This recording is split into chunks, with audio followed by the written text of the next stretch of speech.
Hey guys, how's it going? It's Etanyos here. Welcome to episode number 10 of this NHL 24 Montreal Canadiens franchise mode here on my channel. Today we're jumping into the 2026 offseason entry draft and free agency, and today we're really just trying to set up the Canadiens for future success even more. So, just checking through the standings to see where we're currently at. Of course, we got knocked out of the playoffs in Game 7 by the Ottawa Senators last episode. A bit of an unfortunate finish there after beating the Bruins too, so that was a really fun couple of series. But yeah, we are knocked out of the playoffs. I've finished up my scouting for what we're looking at for like additional prospects, but at this point we're pretty much set on what we're looking for.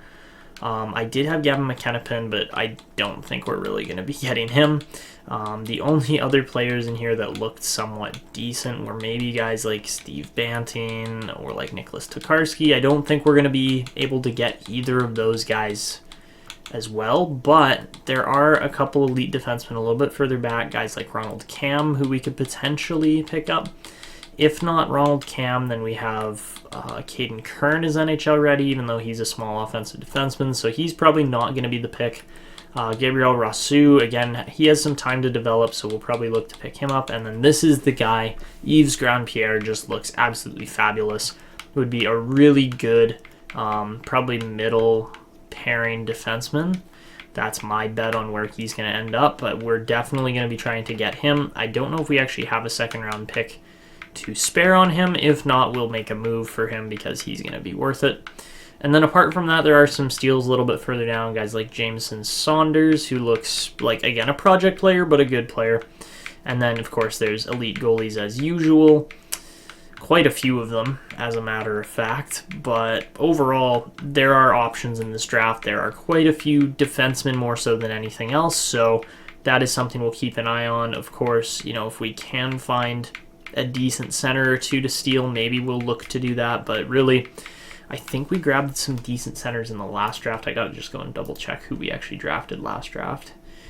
Last draft we got guys like Dansk and Guit, and yeah, really our prospect pool is looking extremely solid. So there's no real concern there as far as if we're getting all the right prospects or not. At this point, we're just stockpiling prospects. Guys like Tony Bellamy. Yeah, there's options. There's lots of choices for us to potentially pursue in this draft, mainly goalies by the looks of it. But again, we'll just have to wait and see because we're still waiting on some scouting reports. But there were a couple of comments that we need to get to. There wasn't anything crazy that, you know, heavily impacts this episode. But again, I do want your guys' impact or feedback as it does impact these episodes. So yeah, there's a couple later steals if we need to use up 7th round picks and things like that. Nothing super crazy. Yablonski's always a fun name. But these were the comments. So Braden Cream said, awesome video, keep them coming. So thanks, Braden, appreciate the support. Logan Forg, said, thanks for doing this series. The team looks like they need just a bit more development out of some of the younger guys to take the next huge jump to make some noise in the playoffs. So that is absolutely what we're working on and trying to finish up here. So yeah. And the other thing I just wanted to point out here as we continue on is that we are actually in the AHL playoffs here still with Hartford, or going against Hartford with Laval. So let's just, you know, simulate through that, finish up the month of May, and let our scouting do its thing. So Samuel Montembeau's healthy. Okay, it doesn't matter as we're up 3-1. Come on, finish him off. There we go. All right, so we beat him in 6. Solid. And then we've got the Abbotsford Canucks in the... Is this the Calder Cup Finals? It is. Okay, so we've reached the finals in 2 out of the last 3 seasons. That's crazy. So, yeah, our Laval team has got some crazy good prospects. No doubt about that, really. It's just a matter of if we can get some growth out of guys like Solomon Pronger and such, because that's really what the Calder Cup helps with, is building that confidence for those young players. So, yeah, we'll track this pretty closely. Of course, we do have Marc-Andre Fleury, who's 41. I can't believe he's still kicking it. Did he... Oh, yeah, 618 wins is absolutely crazy. Like, he is up in borderline Patrick Waugh company at this point in his career. He's made how many saves? 29,000 saves? Oh my goodness, that is insane. I guess, yeah, when you average about 30 saves a game, that does kind of add up. But holy moly, he has had a career and a half. So, yeah, that's really cool to see. Just taking a quick peek at our current NHL lineup, there aren't really a lot of holes in it. There are some overpaid players, guys like Harvey Pinard, and actually Heineman's not even that bad either. He's a really cheap price. But yeah, guys like Joshua Waugh. Actually, I did realize Joshua Waugh made his debut a couple days ago, like in the NHL, and he was wearing number 89. So we're gonna go and just adjust that nice and quickly, because yeah, Joshua Waugh doesn't wear 97, he wears 89. So, yeah, we'll just go and switch that. So really at this point, we finished in the top 10 every year so far with this Habs team. Things have gone quite well. Now at this point, we're just hoping that Laval can get themselves a championship, because that would be awesome if that does happen. They're up 2-0, so really it's just a matter of finishing out the series, and it does look like they're probably going to get it here. So, we'll jump in quickly. If Laval gets a postseason dub, that would be sweet. Looks like it's going to be the case. All right. So let's just continue on here. Again, I'm not really going to highlight the AHL. It's not the main focus of the series, but when we've got guys like Owen Beck scoring in the finals and we're up 6-1 against a team like Abbotsford, yeah, there's a there's a good chance that we're going to get some prospect growth out of this team because of how things have worked out here. So yeah, super awesome series, and the Laval Rocket are indeed going to be the champions of the AHL this season, so that is awesome to see. Can't say that I have AHL teams win the playoffs too often, so that is really, really sweet, and just a huge performance there from a guy like Philip Mazar. And again, he's one of our upper end kind of prospects. He's nothing like insane as far as he hasn't grown super well, but could be a serviceable bottom end player if we continue, or if things continue going well for him. So yeah, that's awesome to see. I really did not think Laval was going to go that far in the playoffs, and they just absolutely crushed it. And again, our Laval Rocket team was actually the best team in the regular season too. They finished first, so that was awesome. And yeah, as we just continue advancing a few more days here, we got a New Jersey-Colorado rematch in the Stanley Cup Finals, so that's really cool to see too. And it is going to go to Game 7, which is awesome. And who's it going to be? All right, well, first things first, let's renew our contract in Montreal because we want to keep playing there, or want to keep managing there because we do have owner mode on. And the New Jersey Devils managed to beat the Colorado Avalanche in Game 7 of the Stanley Cup Finals. Cool. So the Senators would lose in Game 6 to the Devils, and then the Devils would go on to win the Stanley Cup. And Connor Bedard's Chicago Blackhawks made it all the way to the conference finals in what is his, third year in the NHL? That's pretty crazy. So that doesn't seem entirely realistic. But as far as awards go this year, Mark Scheifele would get the Art Ross and the Hart. Cale Makar would win yet another Norris Trophy. That is crazy to see. Nathan McKinnon would get the Lady Byng. Tanner Howe would get the Calder in New York this year. Jesper Bratt would be your Conn Smythe winner. Igor Shesterkin would get the Vezina. Karel Vejmelka and Jonas Korpisalo would share the Jennings this year in Ottawa. Rasmus Anderson would get the Masterton. Olszczak, LA's coach, would get the Jack Adams. Ryan O'Reilly would get another Selke. Mark Scheifele would get the Ted Lindsay. And of course, your very own Montreal Canadiens Cole Caulfield would win his second Rocket Richard with 58 goals. So that is awesome to see for awards there.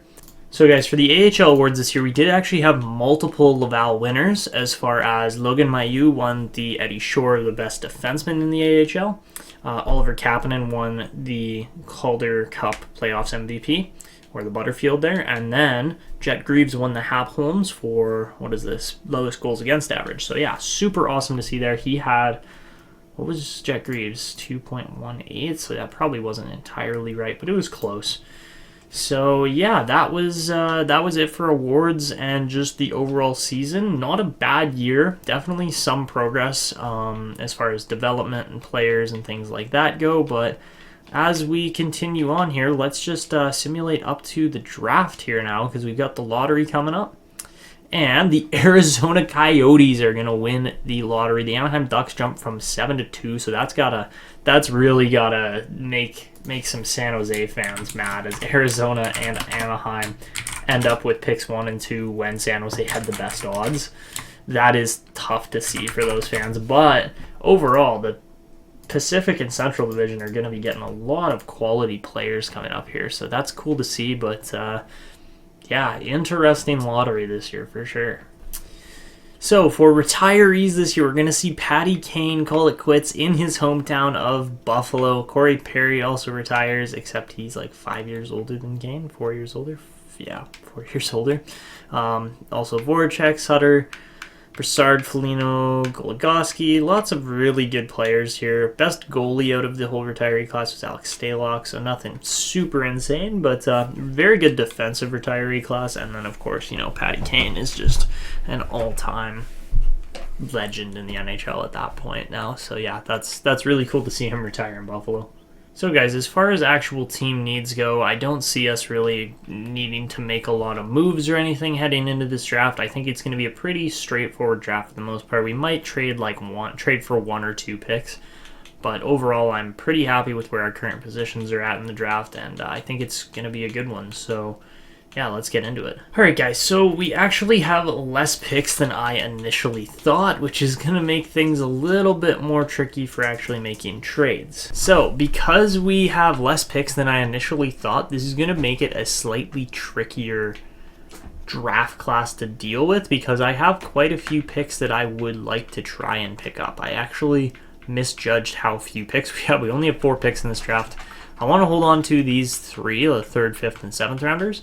The first rounder, I do want to move it up because I just don't see us getting maximum value out of it otherwise. So, yeah, I just need to check which teams actually have multiple second-round picks kind of early on here. Looks like the Capitals maybe could be a team we try and trade with. And then where does their first rounder end up? Caps have got the 9th overall pick. Okay, so we could try to bundle a package with Washington. I don't think it's going to go very well, but we can try it. And if their first rounder doesn't get included, that's fine. I'm not super concerned about that pick. It's more the 33rd and 40th overall picks that I'm kind of more set on. Maybe we try to grab odds we can grab their first 4. What's it going to cost us? Joshua Waugh and Yaroslav Askarov, not great. Not great, not great. New hook deal could work. Doc and Caswell I don't really want to do, so.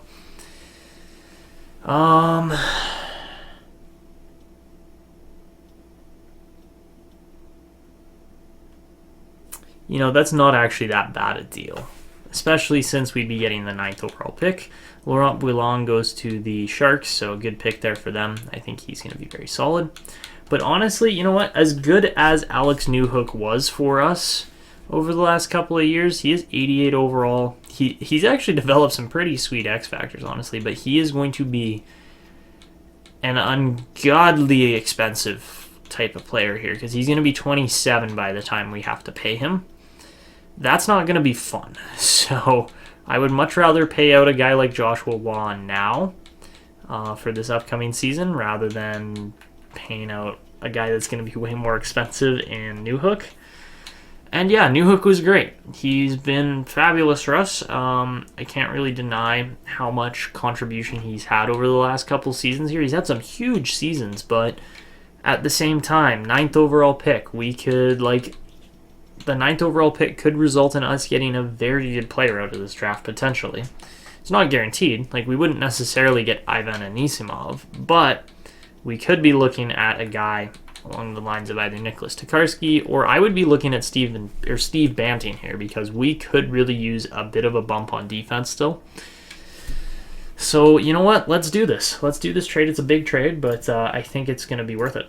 All right, so yeah, we'll run this trade through. It's a big deal, but it's going to make sense. You guys will see in just a second once we start picking players here, but yeah, we'll also see kind of where those picks fall as well.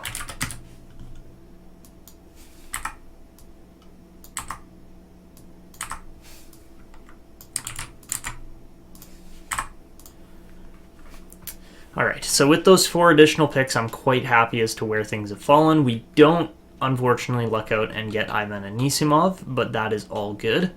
Some other very good players get picked in here, as we were expecting. And yeah, now we're just down to mostly non-NHL ready players, except for Steve Banting, which is why I want to take him off the board, is because he's the best defenseman in this draft. He's out of the queue at the Cape Breton Eagles. I think he's going to be a great fit for this team, and he's 77 overall, so yeah, we can't really complain too much about that pick. Yeah, it's a little high, but it's also exactly what we were looking for this team. I was really hoping Banting would be kind of closer to that 80 overall kind of range. Of course, by giving up the 20th overall pick, or 24th overall pick, we did kind of give up on potentially snagging other players. Guys like, of course, Ronald Cam, who we wouldn't have ended up picking anyways, but Richter was the pick that went back the other way along with Newhook there. So yeah, Carter Richter, not actually a bad player by any means.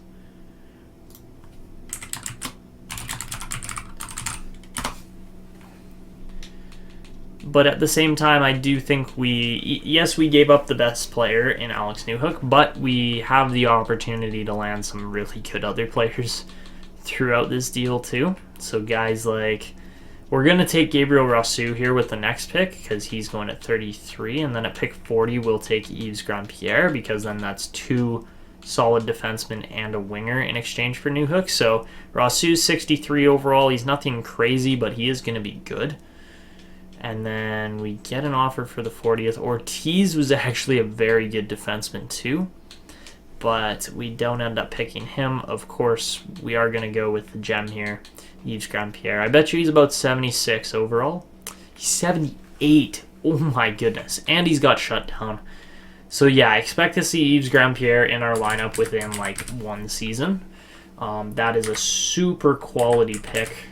And yeah, 40th overall, that's crazy. He wears number 42, which is also awesome. Just lines up perfectly with exactly where we picked him. Kern was good at 77 overall too, but not exactly what we were looking for in another offensive defenseman. So with pick number 50 now, we are going to jump quite a ways off the board because we know there's a guy down here named Jameson Saunders. Again, he's a project pick. Nothing wrong with that. He's 52 overall, so again, going to take some time to develop, but we've got time here in Montreal. And yeah, not too bad at all there. Redmond gets picked by the Coyotes, so they're having a draft because they also, of course, I didn't really point that out to you guys, but the Coyotes end up with Gavin McKenna, Connor Bedard's cousin there. But yeah, very solid top 5 overall. Again, I do think Vegas seriously missed with Anthony Clancy. But yeah, other teams end up benefiting because of that. Like this 6, 7, 8 range is absolutely crazy in this draft. The fact that Russ Geisbers is that loaded on X Factors and ends up on the Islanders is scary in my opinion. But yeah, that's where the draft's going so far. Okay, so we're over to pick number 88 now in this draft, and with 88, we could go with a couple of different goalies potentially, but I'm actually just going to skip right over that and go, hey, there's a 6'1" offensive defenseman here. Picking him 88th overall, there's a chance that he could turn out to be something. He's nothing crazy. He's 48 overall in Alan Goligoski, but we will take it. Again, that's one of those picks that we already had, so not actually too bad for the value we're turning it into, but yeah, it should be okay. So really, even if 2 of those picks that we made, as far as it, even if like just Banting and Grandpierre play a bunch of games for the Canadiens, we've already won the trade in exchange for Newhook and what turned out to be Richter. If only one guy turns out, sure, we lost the trade, but we also have the options that Rousseau and Saunders also turn out to be good players in the NHL just based on the potential. So I'm really happy with where we're currently sitting in this draft.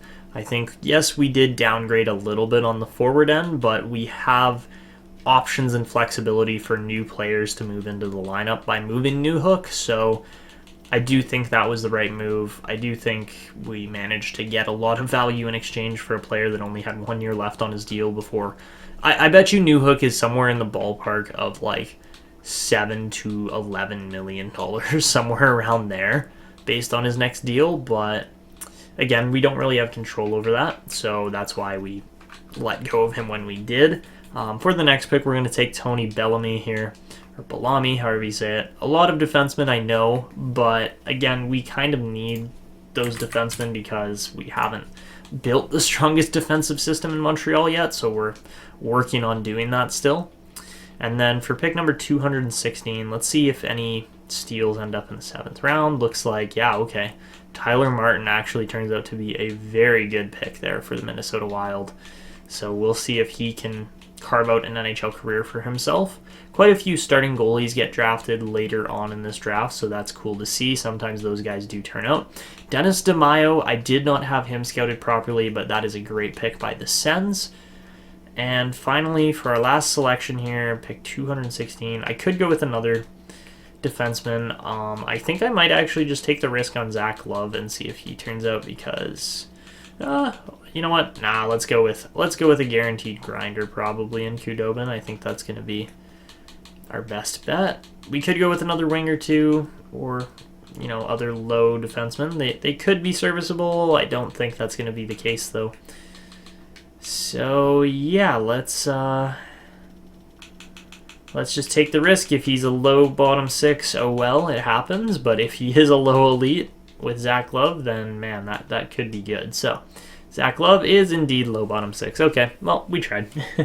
In this entire draft, I just realized this, guys. Funny enough, every single player we picked was either American or Canadian. Like, Love was American, Bellamy was Canadian, Goligoski was American, Saunders was American, Grandpierre was Canadian, Rousseau was Canadian, and then Banting was American. So yeah, we really stuck to our kind of North American picks overall. We really didn't stray anywhere outside of the CHL or USHL, so that was really cool to see. I didn't even do that intentionally. But yeah, that is it for this draft. I'm pretty happy with how it went. We made, one big move and lost Newhook, but then again, we didn't win anything with Newhook in the lineup either, so I am thinking that is probably not a horrendous move for the future. So yeah, maybe we got worse. I personally think we got better.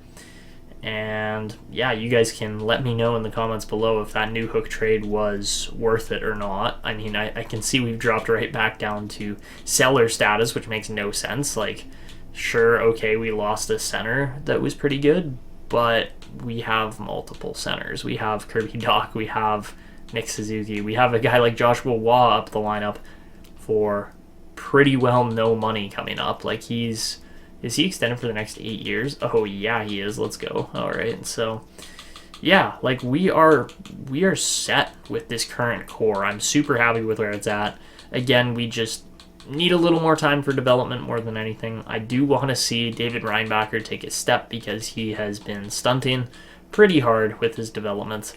Logan Mailloux might be a guy that actually makes the Montreal Canadiens. I know that's going to probably cause a little bit of backlash, but at the same time, he's big. He's a big-bodied offensive, or I guess two-way defenseman, and can't really complain about where he's currently trending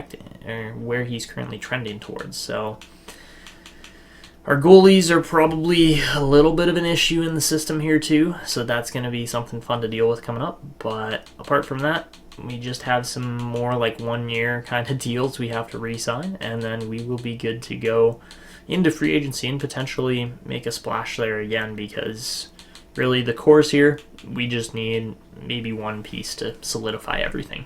So as we head into the offseason, our current coach, Jared Holmberg, who has actually been a very solid fit for this team overall. Like, I'm pretty happy with how the team has played underneath him. He's expiring. We might look to move on to a new coach simply because we just haven't progressed any further with him in the lineup. I know that's not the greatest ideology ever, but it is potentially what's gonna be the righteous cause for letting him go here. Will Cohen, I don't think we're going to be looking to sign him, unfortunately. I think this guy as the generalist and the associate coach would make a lot of sense. So yeah, hopefully he will stick around. We'll sign DePenta as the goalie coach, and then yeah, like look at all the generalists here. This is not not ideal, in my opinion, for how we have our coaches currently set up. I would definitely like to get an offensive and defensive coach for the future because I think we could definitely afford it. I think it would fit our system a whole lot better, and we'll just have to kind of let that play out and see how it goes with those coaches because, yeah, the coaching is going to be a bit of a mess, but we will make it work. So keep 10 and like a bunch of these other scouts need to be signed because, again, that's why we have the deepest prospect pool in the NHL right now. So I know it's nothing crazy when you actually make scouting work in this game. It actually makes it a lot easier on you, makes it honestly kind of, I would argue the word is probably, like, it's kind of trivial almost by playing the game that way. I think with Logan Mailloux, high top 6, we can get him for $1.5 million for the next 8 seasons or so. I would love to do that. I know it's a big contract, but I think that would make sense.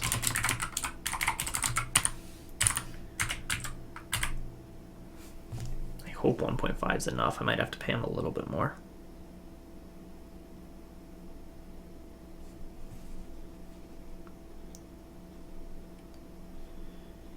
$1.55. Okay, we can make that work. 1.55 is not a high cost for a 5'6" defenseman in that range. So really, he's going to be better than a bunch of these other guys like Savard and Petrie within the next couple months. So it really does make sense to sign him. Jordan Harris we can sign for 2 years. And honestly, I do think we are going to sign Joffrey Cullimore here because why not? There's a good chance he does play in the NHL this upcoming season. Same thing with guys like, Norlinder and okay, if Petrie doesn't want to stay, cool, we'll release him. What just happened there? Okay, let's just go to, let's go to each position. So right now the goaltending's a bit of a mess. We will figure that out nice and quick here because Askarov's getting paid the big bucks. But honestly, I kind of want Marc-Andre Fleury to try and continue pushing for Patrick Waugh's record. If he's not going to retire yet, why not pay him for another season, right? $1.3 million there, cool. He's the worst goalie between him and Jake Allen. I don't doubt that for a second. The only thing that I want to see is Flower get the... it would be crazy to see him get the wins record in Montreal. I don't think that's going to happen, but you never know. So... let's see, we got Primo and Greaves. That should be good. Daggle's not getting signed for another year probably just because he is taking his sweet time to develop. That's all good with me. I have nothing wrong with that. Samuel Montembeault we're going to release, and then we might sign Jake Allen still. I'm not set on doing that, though. As far as the rest of our defense goes, again, Lane Hudson's our one true all-star defenseman. I did just realize he hit a zone ability, which is super cool. Of course, it's wheels. What else would it be? The only other thing I expected was maybe elite edges. But after the season he just had with 66 points, yeah, I kind of expected him to be our top guy. So, apart from that, I think we could probably sign Tyson Barrie. How much is he going to expect? Maybe not. We might not sign Tyson Barrie. We might just stick with this top 3-ish. Reinbacher, Gouli, Hudson. Look to sign another defenseman instead in free agency, or just go with a really young defensive core. Like, those are our options here, and we'll kind of just play around with it, see what makes the most sense or is the best fit. Because, yeah, we could go with a whole bunch of old defensemen, guys like Tyson Barrie who are in their like mid-30s already kind of range. But we're going to hold off on Barrie too. I'm not set on signing him yet. We're definitely signing Maxime Massey because he's going to tear up the AHL this season. We're going to sign Yelanov too, and then we'll probably release Legare, however you say his name. So he'll be gone. We'll sign Morrow instead because he just has more potential. As far as the other wing goes, we definitely need to sign Caswell and Solnishkin. I think we are bringing back Pacioretty because he's fairly cheap for being 85 overall still. We'll sign Caswell for the AHL. Same with Solnishkin. Solnishkin's a fun name. That's one of those names I do just enjoy pronouncing. As far as our center depth goes, it's, it got a little bit weaker over the last season, or over the off season, but it's really not that weak in my opinion. I think it's going to be just fine. And then we just had to sign a few guys there. So, do we want Gweet? I think we probably do.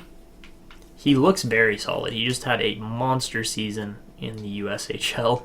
He's also just a physical monster, 6'5", 224 pounds. Why wouldn't we sign a guy like that? He's going to be fun in the AHL. So we'll get him signed. I don't think I'm signing Kimo Granlund. Again, one of those later picks that just never really turned out properly. So let's advance a day or two and see who decides to sign contracts and who doesn't. Okay. So we get our goalie coach and assistant coach re-signing. We get the Flower to re-sign. Harris. Evans didn't sign, so that's not great. But we do get a bunch of other players coming up the system. We're going to have to sign Mailloux for a little bit more probably, which is all good with me. Okay, so let's look at the expiries again here. So yeah, we'll go Mailloux, however you say his name, Mailloux. We'll go 1.65, I guess. Hopefully he signs for that. It's starting to get a little bit pricey for him. Jake Evans will sign for, I guess, $2 million for 1 year because he just apparently doesn't want to play here. And then Tyson Barrie for 1 year at 3.9. I can manage that. I'm fine with that.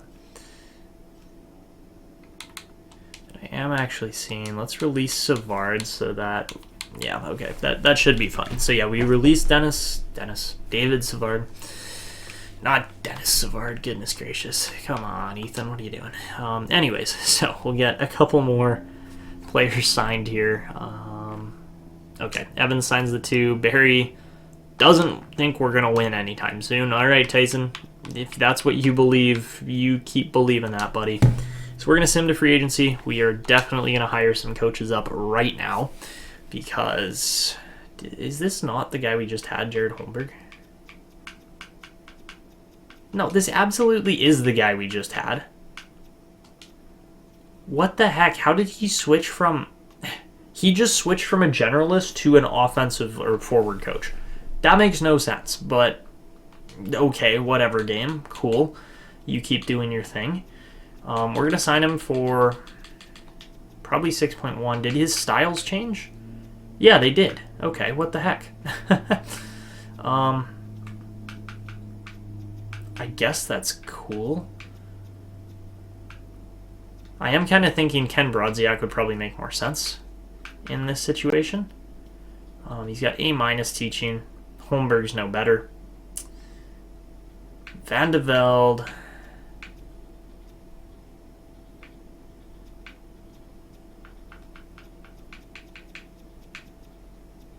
I mean, Van de Velde could be interesting too. But I think we're going to go Brodziak as the new head coach here. I know, yeah, he's A's across the board, so he shouldn't be bad. Let's go a little bit more money to sign him, like 4.6 million or so. We could interview him, but like I don't really see the point of that. And then for associates, we're looking for an A-rated teaching defensive coach if we can find it. Maybe not. Maybe B is the best. If that's the case, Brett Ryan, I wouldn't actually be upset with that at all. $1 million or so, maybe just a little bit more. I think that would really actually just genuinely help out our defensemen with growing a bit because they have struggled to actually kind of develop. That's been one of the biggest things with this team is that our defensemen just haven't really taken the steps they need to when they need to, apart from Lane Hudson, but Lane Hudson's a created player, so that doesn't really count because creative players just turn out to be better most of the time. So yeah, I'm going to kind of clear the trade block here too. I really don't think there's too many things we need to mess around with and change. As far as free agents go, if there's a top-end defenseman in here, we're going to be pursuing him. Is that Rasmus Anderson? It might be. It very well might be Rasmus Anderson. D pairing 1. You know what? If he fits D pairing 1, that might just be our guy. We just had Brett Pesce. Not exactly the guy we're looking for. We've got $15 million. So there's no doubt in my mind that for the next 5, 6, 7, 4 years, however many, whatever we're going to pay, that we can meet Anderson's price. I'm going to go 4 years at $7 million because I do feel like we're struggling to attract talent right now. And with that in mind, that's why we're making that move the way we are. Apparently, I didn't sign Landon Alberts, so we're going to go and sign him now because we have the roster space now. And yeah, that's pretty much it for free agency. I'm really hoping that for $7 million, Rasmus Anderson will actually sign here.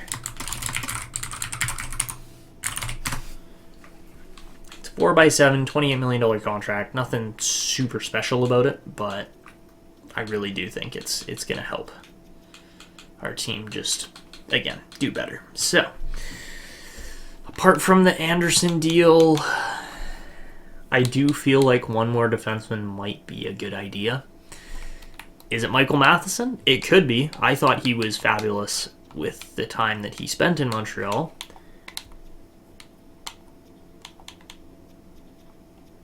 I'm going to go 2 at 5.25 for Matheson there.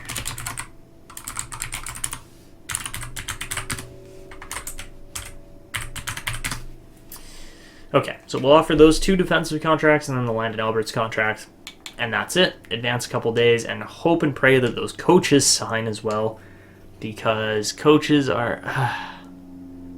I don't feel the quality of roster matches the needs I'm willing to take on. Of course, that's the case.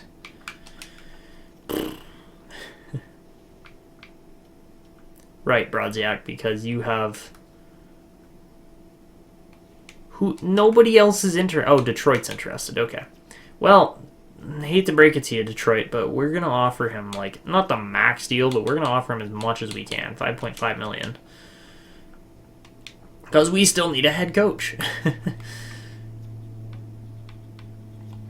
So let's go another day here. Landon Alberts signs. Perfect. Michael Matheson signs. Come on, Anderson. Okay, so we're not going to get Ken Brodziak. That's really frustrating. And we don't get... So we should have offered the 6 years for Anderson. And he would have signed it. Great.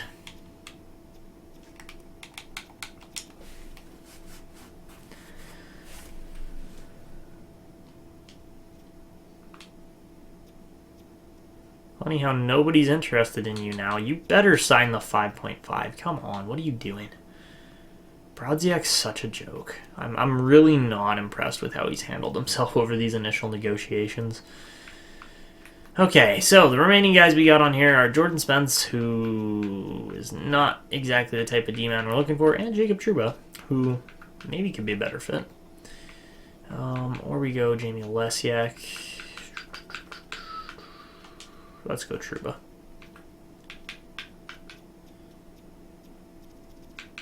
One year, 5.25, why not?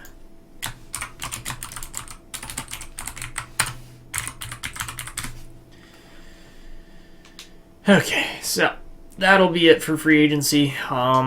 Again, we're kind of just free-flowing through. Oh, look at that. Ken Brodziak signs now that no other teams wanted him, so... All right, we get Jacob Trouba. We're heading to the next season. I'll be back with you guys once the roster and everything is set up. Okay, guys, so I'm just looking through the progress reports here a little bit. Looks like Slavkovsky's developed yet another X Factor there. I'm not sure which one it is. I think it was Ankle Breaker that he didn't have before. Looks like Hudson's also developed Unstoppable Force, which is a very interesting one, but makes sense for him. And then a couple more X Factors there. I think it was... Yoink and Truculence that Joshua Waugh developed, so that's really cool to see. As far as the AHL goes, or the system, I guess, Ruben Bois is kind of our biggest name there, but look at Maxime Massé up to an 81. He might actually make the NHL in this upcoming season. Clark Caswell also hit 81, so that is awesome to see. Let's just go. Let's just go by potential. See who else is kind of growing here. So yeah, it looks like Caswell actually was better suited to put up that 111-point season rather than come over like Pronger did and not perform quite as well. So I mean, it happens. It's how things go sometimes. But yeah, okay. Player development's all over the place, of course. So yeah, that's what we're currently looking at with our team. I'm really excited for a guy like Ruben Bois, who's up to 75 overall. He had a monster season in his second year in Halifax. So again, if he can put up like 120 points, that would really solidify his spot on the Montreal Canadiens next season. Again, 88 points was good enough for Maxime Massé that he's going to be on our right wing somewhere in the very near future. And yeah, that is pretty much it for progress reports. Nothing super crazy to report apart from that, but I really like where this team's at. We just need a little bit better defense. That's it. So yeah, let's continue on to the next season here. And alright guys, so heading into the next season, this is how our team is looking. We've got an extremely solid group here yet again. I'm very happy with what we're currently looking at. Again, we've got the power line. What is going on here? Hold on. Okay. I was getting some weird chemistry thing going on there. I don't know if it was trying to switch Caulfield or what. Regardless, our top line is an absolute behemoth. We know this because all of these guys have been putting up near or over 100 points pretty much every single season here. Like Suzuki had 80 points in just 68 games. He was on pace for over 100 if he didn't get injured last year. Caulfield, again, just didn't quite break 100. He was right there, had another, 3 50-goal seasons in a row now, which is crazy. He hasn't broken 60 yet. This could be the year for that. We'll see. I mean, hopefully it is. Joshua Waugh is up to an 88 overall as a high top 6 forward. He jumped from medium to high top 6, which is awesome. He put up 58 points in his rookie season. I don't believe, he didn't win the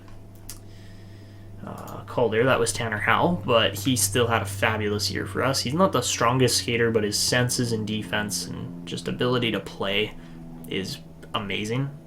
So we've got Clark Caswell up there this year with that group because he's a playmaker and he's young, and I really think that that group can do just fine. They've got, we've got a fairly young core up top. Like, nobody's over 27 years old. Maxime Massé has made the team this year as well. We've got him wearing number 17 instead of 7. I think he's going to be great. Really good skater. Should be able to develop well on that third line alongside two two-way forwards in Heineman and Evans. We'll see how that goes. And then Pacioretty is down on the bottom line. Reason being is we just have other talent that's just as good as him in Heineman and Caswell. So we'll see how those guys develop. That's why we've got it set up the way we have it set up. Sean Farrell, we're probably paying him a little bit much, but really if we end up switching things around, it doesn't change all that much either.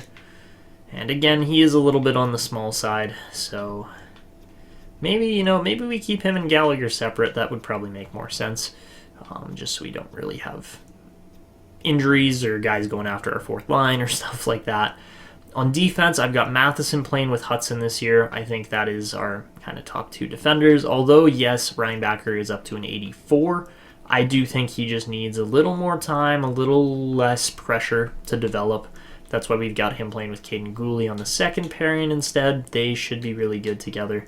And then we've got Xhekaj and Trouba on the bottom line. Again, this is a big main defense overall. Like, the only guy that's under 6'1" is Lane Hudson, and he's 5'10" and just stupidly skilled. So that is what we're looking at there. As far as the power plays go, really right now, like, our first power play unit is godly, but the second power play unit looks horrible, and I really would just give this one season to develop and kind of get their groove, because I think this could be a deadly power play unit too, as long as those guys start to develop X factors over time. That's kind of the main reason why it sucks right now on chemistry. But yeah, that is what we're looking at there. If you guys want to pause and take a look at any of this stuff and leave comments on it, again, feel free to pause the video. But that is our lineup currently. That's what we're rocking with, and I think it's going to work out just fine. So yeah, it's looking really solid. I'm super happy with where our team's at. Again, I think it's just going to take really one more season of development more than anything. We're going to try to get Marc-Andre Fleury up to... I would love to see him hit about 630 wins. If that could be the case for his career, I would love it. Honestly, we probably could have retired him after last season, been like, hey, no, sorry, you're just not going to see the NHL again. You put up an 884 over 28 games. But it's Fleury. Honestly, I do think he could maybe bounce back if things go well. And that is where we're currently at with the NHL. As far as the AHL goes, it looks like a team ready to repeat. Honestly, it is a huge and strong and really just good-looking team overall. Like Philip, I mean, our first line's a little small with Mazar and Pronger, but again, those guys are very skillful players, so we'll see how that goes. On the defensive end, things are looking okay. I am going to move Logan Mailloux up to the NHL, and maybe Michael Pezzetta too. We'll see what happens there. But that's kind of what I'm planning on. As far as the defense goes, it's looking pretty good. Adam Engstrom is a player I'd love to see kind of make a push for the NHL over the next season or so here. And it looks like, by the looks of it at least, Joffrey Cullimore did not make the NHL, which is too bad. But we'll have to take a peek at the roster moves here too as well, because I do think Cullimore is probably good enough to be in the team. Yeah, he's 81 overall, so he is good enough. It's just more so a matter of, is he ready, or do we let him cook for one more year? I think that probably wouldn't be the worst thing ever, but at the same time, I don't know. We'll see. We'll monitor that throughout the year, see if that was the right decision or not. If it's not, then maybe we pull him up, but we'll see. The only other thing I think we're going to do here is get a David Reinbacher contract signed, because it's before the start of the season, so he's going to be dirt cheap compared to what he's going to be at the end of the season. So Reinbacher for 8 years is looking for $6.275 million. That is a 5.33375, so 5.35. Let's just go 5.4.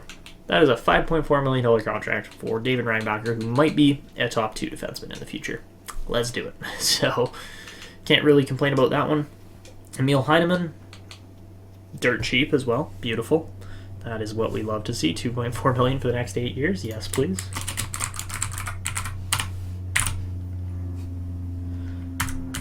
You know what? We'll just sign him at the 2.1. I'm happy with that price point. It's a great price point for a guy like Heineman, who's going to be a middle 6 forward for the rest of his career. So yeah, why wouldn't we do that? And then how is... Okay, Daggle's getting there, up to 79 now. I really, really would love to see him get over that 40-win mark again. I'd love to see him get over a 920 save percentage. That'd be great. And yeah, that's about it. So those are my kind of hopes and dreams for this season. We'll see if they pan out. My other hope and dream would be if Fleury gets up to about 630 wins. Maybe 640 if things really go well. So another 20 wins for Fleury would be great. Again, that is another goal of this team, is to just play well defensively in front of Fleury. But with those couple of contracts signed, let's just jump onto the roster moves here. Just move a guy like... I'm thinking we could go Cullimore up. That is an option. I don't see that being the best option available, but it could work. What I think we're going to do, we could go Cullimore, Mailloux, and like Pezzetta up. And then for our worst players, we would be going Harris. I'm not going to scratch Harvey Pinard. That's not happening. So we won't go Cullimore then. We'll just go Mailloux and Pezzetta, and then send Harris down. And that'll be the roster moves for now. So with Mailloux in the NHL making his soon-to-be debut here, let's see, where would Harris fit? Probably over Orjag. Yeah, that's probably fine. Yeah, okay, that works. But yeah. As far as Mailloux making his debut, I think we put him alongside... He's big enough. Yeah, he's 6'3". So, yeah, we put him alongside Xhekaj there. We got the two high 6 defensemen. They should be fine. I am going to double check what number Logan Mailloux wears, though.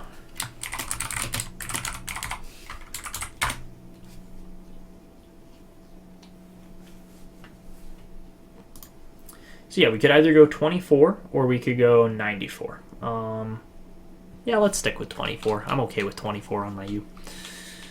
If you guys want to see him wear 94 instead, or if 24 is just not working for him, then we'll switch that up. But that is where we're going to wrap this one up. So if you guys like the offseason moves, if you didn't like the offseason moves, whatever the case, let me know in the comments below.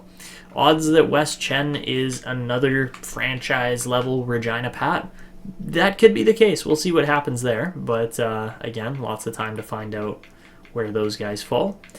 Apart from that, the game's projecting us to end up somewhere in the range of 20 to 25 for the draft. So hopefully we can surpass that and push for a Stanley Cup this year. That'd be great.